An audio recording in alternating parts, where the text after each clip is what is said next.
முருகன் அருள்னால எல்லாரும் சிரிச்சு சந்தோஷமா இருக்கும்னு அதான் என் வேண்டுகோளும்டா. என்னை வச்சே சம்பாரிச்சுட்டு என் பொண்டாட்டி மேல கை வைக்கிறியா? உன்னை சும்மா விட மாட்டேன்டா.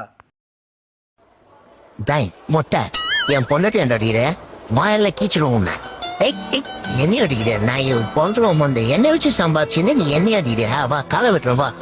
இந்த பேர இந்த மாதிரிலாம் பயஸ்டோப்பால எந்த கட்டாத மொட்டை வீட்டுல பொழுதுரும். நான் என் ஃப்ரெண்டு தள்ளி நின்று கொஞ்சம் என் திறமையை பாடுறான்னு சொன்னாங்க. ஆனா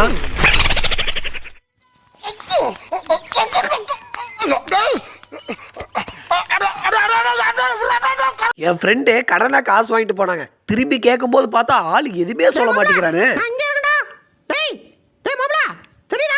என்ன ஒரு ரியாக்ஷன் காணோம். சரி அந்த பக்கம் போய் பாப்போம். டேய் மாப்ள இப்போது தெரியுதா?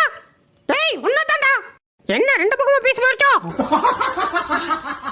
நாயின் தெரியாம நரிக்கு போய் பண்ண போட்டா இப்படித்தானே கேவலமா பேசும். எடுத்துக்க. உன் பங்குக்கு நீ பண்ண போட்ட, என் பங்குக்கு நான் ஜாம் தடவி வைக்கிறேன். நீ எடுத்து சாப்பிடுங்க.